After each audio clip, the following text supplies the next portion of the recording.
የፌስቡክ መስራችና ባለቤት የሆነው ማርክ ዙከርበርግ ኩባንያ ሜታ አእምሯችሁን ማንበብ የሚችል ቴክኖሎጂ እየሰራ ነው። አዎ በትክክል ሰምታችኋል።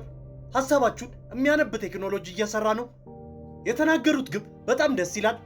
ሰብአዊነትን መርዳት የሚል ሲሆን ግን አንድ የውስጥ አዋቂ እንደሚለው ከሆነ ከጀርባው እጅግ የከፋ ዓላማ አለው። እውነታው ግን በሁለቱም መካከል ያለና በጣም የሚያስደነግጥ ነገር ነው። ምክንያቱም ሜታ ዛሬ ሚስጥሮቻችሁን ባያነብም ነገ ሊያደርገው የሚችለውን ማሽን እየገነባ ነው። ትልቁ ጥያቄ ይሄ ነገር ይሳካል ወይ የሚለው አይደለም። ትልቁ ጥያቄ ሲሆን ምን ማድረግ አለብን የሚለው ነው። ሁልጊዜም እንደነዚህ አይነት ከዚህ ቀደም ተሰምተው የማያውቁ ታሪኮች እንዲሁም በመላው ዓለም ላይ ተጽዕኖ የፈጠሩ ሰዎች ታሪኮች እንዲደርሷችሁ የሰብስክራይብ ምልክቷን ብሎም የደወል ምልክቷን በመጫን ቤተሰብ ይሁኑ።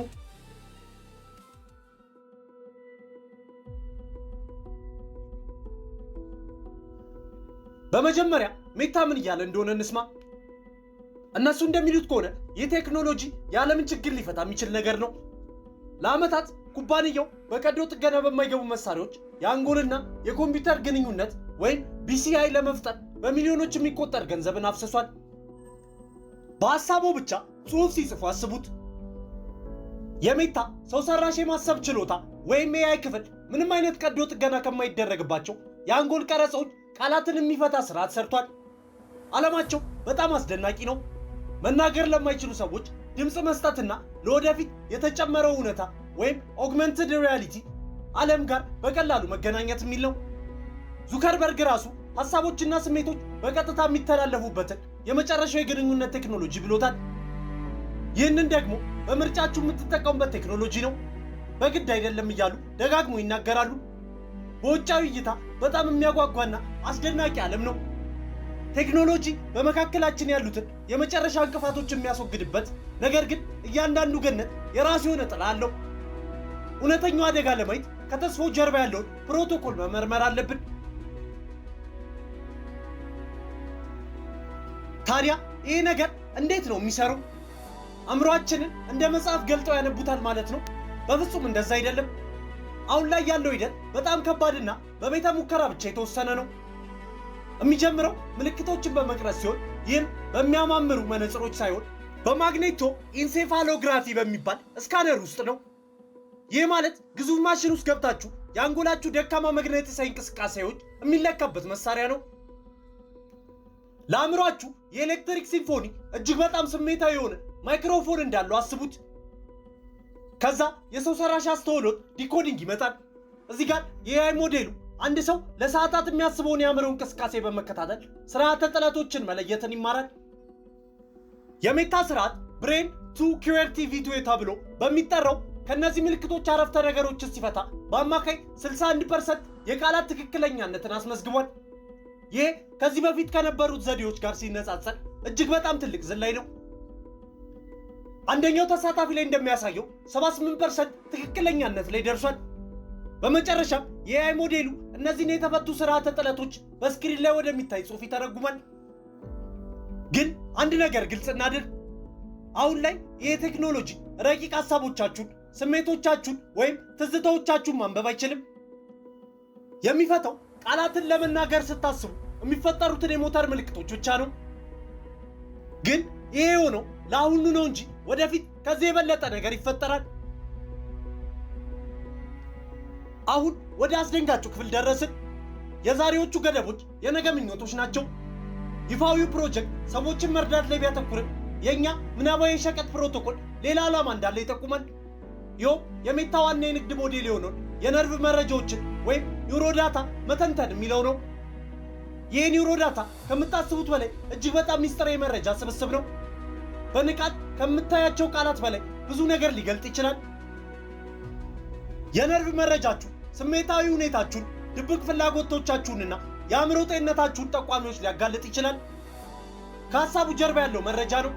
ውሳኔ ከማድረጎ በፊት ያለው ያቺ ትንሽ የማመንታት ቅጽበት፣ አንድን ምርት ሲያዩ የሚሰማው ድንገተኛ የፍላጎት ስሜት፣ እርስዎ ራስዎን የሚያታውቁትን ስውር የጭንቀት ምልክትም ያሳያል። አእምሯችሁ የግል ንብረታችሁ ያልሆነበትን ዓለም አስቡት። አንድ አስተዋዋቂ ምርቱን እንደፈለጋችሁት ብቻ ሲሆን ማስታወቂያውን ስታዩ አእምሯችሁ የደስታ ምልክት እንደሰጠ የሚያውቅበት ዓለም ነው። አንድ የፖለቲካ ዘመቻ የትኞቹ መልእክቶች ፍርሃት ወይም ቁጣ እንደሚቀሰቅሱባችሁ በአንጎላችሁ እንቅስቃሴ ላይ ተመስርቶ የሚያውቅበት ዓለም ነው። በዚህ ምናባዊ የሸቀጥ ፕሮቶኮል ውስጥ ንቃተ ህሊናችሁ የግል አይደለም፣ ሸቀጥ ነው። የግል ሐሳባችሁ የመጨረሻው የሚሸጥና የሚለወጥ ነገር ይሆናል። የአንጎሎ እንቅስቃሴ ወደ ዳታ ተለውጦ የመሸጡ ሐሳብ በጣም የሚያስፈራ ነገር ነው። ይህ የግል መሆን አለበት የምትሉት አንድ ነገር ምንድን ነው?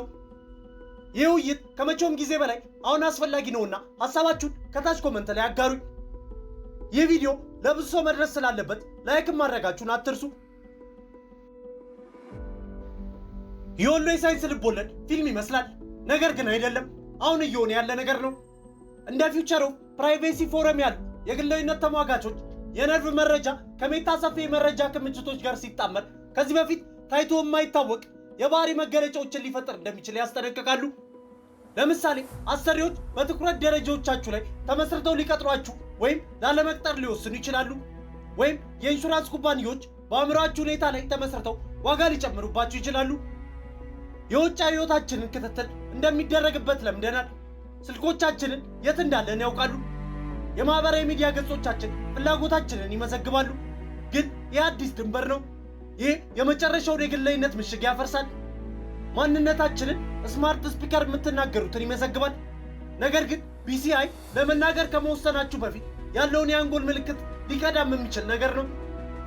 ላለመናገር መምረጥ ትችላላችሁ፣ ነገር ግን ላለማሰብ መምረጥ አትችሉም።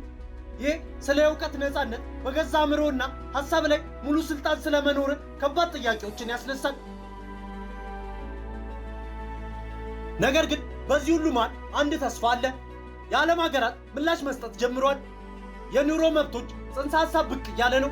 ይህም ለአእምሮ ግላዊነት፣ ለነፃ ምርጫና ለግል ማንነት ህጋዊ ጠበቃ ለማድረግ የሚደረግ ትግል ነው።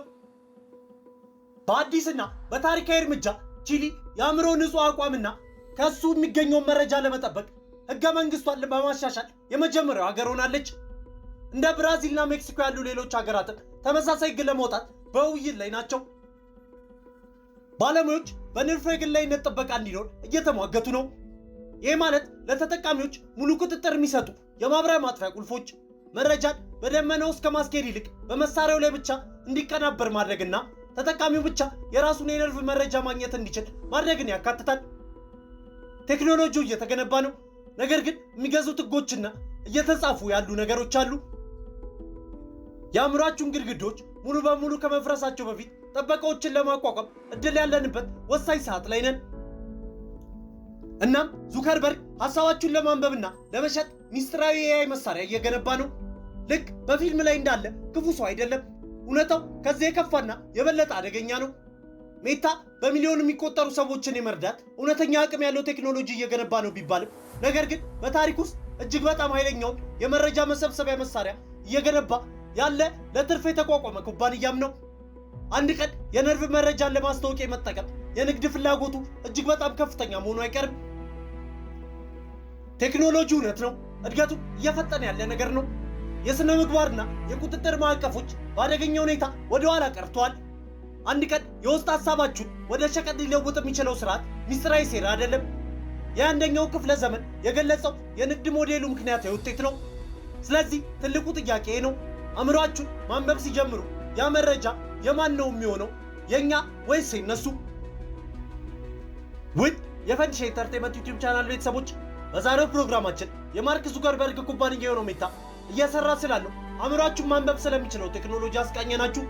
ሁልጊዜም እንደነዚህ አይነት ከዚህ ቀደም ተሰምቶ የማያውቁ ታሪኮች እንዲሁም በመላው ዓለም ላይ ተጽዕኖ የፈጠሩ ሰዎች ታሪኮች እንዲደርሷችሁ የሰብስክራይብ ምልክቷን ብሎም የደወል ምልክቷን በመጫን ቤተሰብ ይሁኑ። በቀጣይ ቪዲዮ እስክንገናኝ ሰላም ለሁላችን ይሁን።